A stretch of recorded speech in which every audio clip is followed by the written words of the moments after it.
আসসালামু আলাইকুম।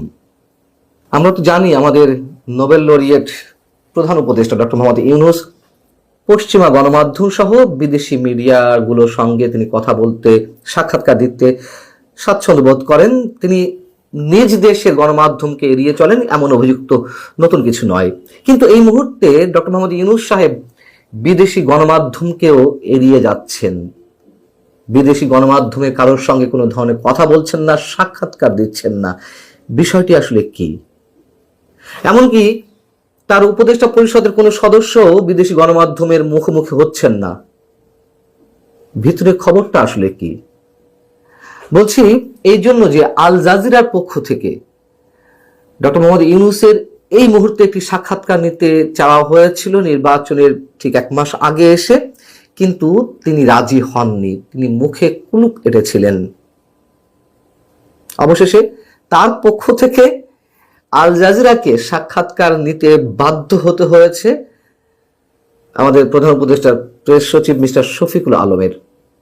এবং মজার বিষয় হচ্ছে, আল জাজিরার সাংবাদিক শ্রী নিবাসন জৈন তার যে প্রশ্নের মারপ্যাচ, সেখানে একেবারে ধরা পড়ে গেছেন, ধরা খেয়েছেন আর কি। মিস্টার শফিকুল আলম ভেবাচেকা খেয়ে গেছেন। Very interesting. এবং তার বক্তব্যের পরতে পরতে যে কতটা অসত্য, সরকারের ভিতরকার সব বিষয় যে কত অন্তঃসারশূন্য এই মুহূর্তে, সেটি তার নিজের বক্তব্যের মধ্য দিয়েই বেরিয়ে এসেছে। এক এক সময় এক এক কথা। আমি একটু বলি আপনাদের সামনে, কিছু অংশ আপনাদের সামনে তুলে ধরি। এখানে খুব বেশি মন্তব্যের কিছু নেই, শুধু প্রশ্নোত্তর পর্বগুলোর কিছুটা বাদ দিয়ে আমি আপনাদের সামনে তুলে ধরছি। এবং আল জাজিরার পক্ষ থেকে নির্বাচনী ডামাডালের মধ্যে যে রাজনৈতিক উত্তেজনা বৃদ্ধি, একের পর এক রাজনৈতিক হত্যাকাণ্ড, গণমাধ্যমের কার্যালয় জ্বালিয়ে দেওয়া, গুড়িয়ে দেওয়া, সাংস্কৃতিক প্রতিষ্ঠানে হামলা, হিন্দু ব্যক্তিকে পিটিয়ে হত্যা সহ আরো অনেক বিষয় সেখানে উঠে আসে। এবং যথেষ্ট পরিমাণ অস্বস্তি বোধ করতে থাকেন মিস্টার শফিকুল আলম। অনেকটা অপ্রস্তুত হয়ে পড়েন। তার বক্তব্যের মধ্য দিয়ে এগুলো ফুটে উঠেছে। শ্রীনিবাসন জৈনের প্রশ্ন ছিল আল জাজিরার পক্ষ থেকে। এবং তার আগে বলি যে তিনি যে বক্তব্য দিতে চাচ্ছেন না, ডক্টর মোহাম্মদ ইউনূস সাক্ষাৎকার এড়িয়ে যাচ্ছেন, সেই বিষয়টিও নোটিশ করেছেন আল জাজিরার সাংবাদিক। তিনি সরাসরি শফিকুল আলমকে বলছেন যে সাধারণত অন্তর্বর্তী সরকার নিয়ে সাক্ষাৎকার নিতে চাইলে আমরা প্রধান উপদেষ্টার সঙ্গে কথা বলি এবং তাকে পাওয়া যায়, কিন্তু এবার কিছুটা দ্বিধা লক্ষ্য করা গেছে। আমরা তার সঙ্গে কথা বলতে পারিনি, এমনকি কোনো মন্ত্রী সমমর্যাদার উপদেষ্টাকেও পাওয়া কঠিন ছিল। কিন্তু অন্তর্বর্তী সরকারের ভিতরে এমন কোনো উদ্বেগ কি আছে যার কারণে এই অনীহা সবার মধ্যে থেকে প্রকাশ পাচ্ছে? উত্তরে শফিকুল আলম বলছেন যে না না না, আমি সেটা মনে করি না। তারা তাদের কাজে খুবই ব্যস্ত এবং তাদের সবচেয়ে বড় দায়িত্ব এই মুহূর্তে নির্বাচনের আয়োজন করা। তারা এমন কিছু বলতে চান না এই মুহূর্তে যাতে নতুন করে বিতর্কের মধ্যে পড়েন। কি আশ্চর্য! যেখানে সেখানে যত তত্ত্ব, যেসব বিষয়ে কথা বলছেন উপদেষ্টারা, ভোট নিয়ে মহা ব্যস্ত, আর বিদেশি গণমাধ্যমের সঙ্গে কথা বলার সময় তারা পান না। কি হাস্যকর একটি বিষয়। আল জাজিরার পক্ষ থেকে প্রশ্ন ছিল যে সরকার কি আদৌ পরিস্থিতি নিয়ন্ত্রণে রাখতে পারছে সবকিছু? এবং নির্বাচনী প্রচারের সময় ঢাকায় যে একজন প্রভাবশালী যুব নেতাকে হত্যা করা হলো, দুটি বড় গণমাধ্যম জ্বালিয়ে দেওয়া হলো আগুন দিয়ে, এটা কি চরম আইনহীনতা নয়? শফিকুল আলম বলছেন না না, সরকার সবকিছু নিয়ন্ত্রণে রাখতে পারছে।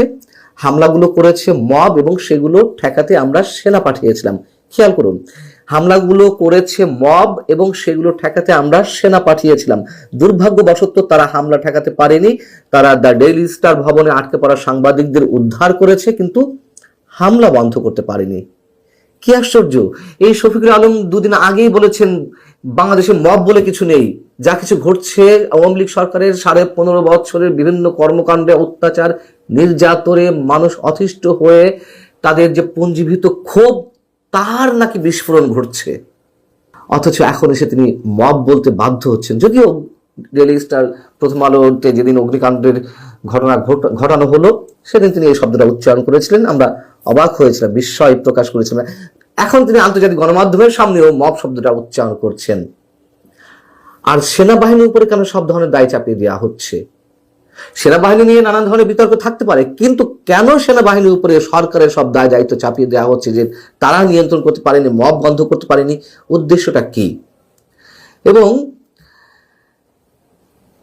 প্রশ্ন ছিল, ছড়িয়ে পড়া ভিডিওতে দেখা গেছে পুলিশ দাঁড়িয়ে দাঁড়িয়ে মবের হামলা দেখছিল, পুলিশের তেমন একটা তৎপরতা দেখা যায়নি। আবার শফিকুল আলম বলছেন, না না, আমরা তো সেনাবাহিনী ও পুলিশ পাঠিয়েছি, তারা কেন কার্যকর ব্যবস্থা নিতে ব্যর্থ হয়েছে তা তদন্ত করা হচ্ছে। আল জাজিরার সাংবাদিক বলছেন, আপনি কি ঘটনার ভয়াবহতা কম করে দেখাচ্ছেন? দ্য ডেইলি স্টারের সম্পাদক এবং প্রকাশক মাহফুজ আনাম বলেছেন যে আমরা হত্যার যুগে প্রবেশ করেছি, মত প্রকাশের স্বাধীনতার কথা বলে যান, এখন প্রশ্ন হলো টিকে থাকার অধিকার নিয়ে। আল জাজিরার সাংবাদিক কোট করছেন মাহফুজ আনামের বক্তব্য, অথচ ডক্টর ইউনূস কথায় কথা বলেন যে আমরা বর্বরতার থেকে নাকি সভ্যতার যুগে প্রবেশ করেছি। যাই হোক, শ্রীনিবাসন আল জাজিরা সাংবাদিক, তিনি বলছেন দ্য নিউ এজ সম্পাদক নুরুল কবিরকে ডেইলি স্টারের কার্যালয়ের বাইরে মারধর করা হয়েছে। তিনি বলেছেন, আমি পরিষ্কারভাবে বলতে পারি সরকারের একটি অংশ কিংবা পুরো সরকার এই ঘটনা ঘটতে দিয়েছে। শফিকুল আলম উত্তর দিতে গিয়ে বললেন যে নুরুল কবির মিথ্যা বলেছেন, এমন অভিযোগ করা আগে তাকে প্রমাণ দিতে হবে, এটা ভিত্তিহীন। যদি তিনি মনে করেন সরকারের কোনো অংশ জড়িত তাহলে প্রমাণ দিক, আমরা কি পুলিশ পাঠাইনি, আমরা কি সেনাবাহিনী পাঠাইনি? আবারও তিনি খুব নিজেকে জাহির করে বলছেন। আল জাজিরার সাংবাদিক তখন তিনি বলছেন, হয়তো নুরুল কবির বোঝাতে চেয়েছেন পুলিশ কার্যকর ছিল না, তারা হামলা ঠেকাতে পারেনি। তারপরে কি এক অদ্ভুত উত্তর দিলেন প্রধান উপদেষ্টার প্রেস সচিব মাননীয় শফিকুল আলম সাহেব। তিনি বললেন, তারা তদন্ত করে দেখাক যে পুলিশ তা ঠেকাতে পারেনি। এটা কোনো কথা? তদন্ত করবে সাংবাদিকরা? তদন্ত করা কাজ সাংবাদিকদের। যা দেখা যাচ্ছে, যা আমরা দেখছি, সেগুলোই তো প্রকাশ করা হচ্ছে, এবং সেই প্রকাশ করতে গিয়ে, সমালোচনা করতে গিয়ে আমাদের মতন কাউকে কাউকে কারাগারে অন্ধ প্রকোষ্ঠে থাকতে হচ্ছে মাসের পর মাস। আল জাজিরার পক্ষ থেকে প্রশ্ন করা হলো পরবর্তীতে এসে, কিন্তু সেই ব্যাখ্যা কি সরকারের পক্ষ থেকে আসা উচিত না? যেটা বলছিলাম যে তদন্ত বা ব্যাখ্যা যারা অভিযোগ করছে তাদেরকে নাকি দিতে হবে, তদন্ত করতে হবে। এবং শফিকুল আলমের উদ্দেশ্যে বলা হচ্ছে, আপনি কি বলছেন সরকারের ভিতর কেউ দায়ী নয়? এটা মনে করিয়ে দিয়ে প্রশ্ন করে শ্রীনিবাসন বলছেন, জাতিসংঘ বলেছে অন্তর্বর্তী সরকারের দায় মুক্তির সংস্কৃতি মোকাবেলায় ব্যর্থতার ফল হচ্ছে এই মব হামলা। এটা তো নুরুল কবির কেবল বলেননি, জাতিসংঘ বলেছে। তখন আবার শফিকুল আলম বলছেন, আমি সেটাও প্রত্যাখ্যান করি। আমাদের রেকর্ড দেখুন, আমরা 17 মাস ধরে ক্ষমতায় আছি, এই সময়ের অপরাধ পরিসংখ্যান পুলিশের কাছ থেকে দেখুন। আহা, কি দেখব? শ্রীনিবাসন জৈন প্রশ্ন করছেন, আপনি নুরুল কবিরের অভিযোগ প্রত্যাখ্যান করেছেন, জাতিসংঘের মূল্যায়নও প্রত্যাখ্যান করেছেন, অর্থাৎ আপনি এটা অস্বীকার করছেন যে সরকারের ভেতরে বা জোটে কোনো চরমপন্থী উপাদান আছে যারা সরকারকে অনেকটা হাইজ্যাক করে ফেলেছে, যার কারণে এসব ঘটনা ঘটছে। আবার বলছে এসব আজগুবি কথা, এগুলো কোনোটাই সত্য নয়। এটি আমাদের ইতিহাসের অন্যতম সেরা ক্যাবিনেট, যেখানে শিক্ষাবিদ রয়েছেন, শীর্ষ সাবেক আমলারা রয়েছেন, অবসরপ্রাপ্ত সাবেক জ্যেষ্ঠ সামরিক কর্মকর্তা, কূটনীতিক এবং মানবাধিকার কর্মীরাও উপদেষ্টা পরিষদে রয়েছেন। শ্রীনিবাসন তাহলে বলছেন তারপরে যে তাহলে হাসিনা বা তার সমর্থক নির্বাচনের আগে বাংলাদেশের সন্ত্রাসী কার্যক্রম করার জন্য উদ্বুদ্ধ করছে, আওয়ামী লীগ নাকি সন্ত্রাসী কার্যক্রম করতে উদ্বুদ্ধ করছে, এটার প্রমাণ কোথায়? তখন তিনি বলছেন, কেন প্রমাণ দেখাতে পারেনি? প্রমাণ তো আছেই আমাদের কাছে। শেখ হাসিনার অডিও বার্তা আছে, দলীয় নেতাদের সঙ্গে আলোচনা করছে, সেগুলো আমরা পরীক্ষা করছি, আমাদের গোয়েন্দা সংস্থাগুলো সবসময় সেগুলো নজরে রাখছে। কি অদ্ভুত বক্তব্য! সন্ত্রাসী কর্মকাণ্ড আওয়ামী লীগের নেতাকর্মীরা করছেন কিনা এই প্রশ্নটা করা হয়েছে, তার কোনো বাস্তব ভিত্তিক উদাহরণ না দিয়ে উনি বলে ফেললেন, এই যে অডিও শুনছি, এই করবে সেই করবে, এই যে আমাদের গোয়েন্দা সংস্থাগুলো কাজ করছে, কিন্তু প্রমাণটা কোথায়?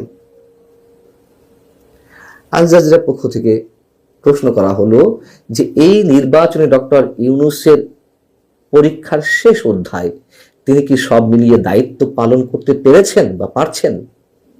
শফিকুল আলম সবসময় যা বলেন, আবারও তাই বললেন। তিনি অসাধারণ কাজ করছেন, ইতিহাস তার প্রতি সদয় হবে। তিনিও তার সরকার একটি ভঙ্গুর অর্থনীতি সামলাচ্ছেন।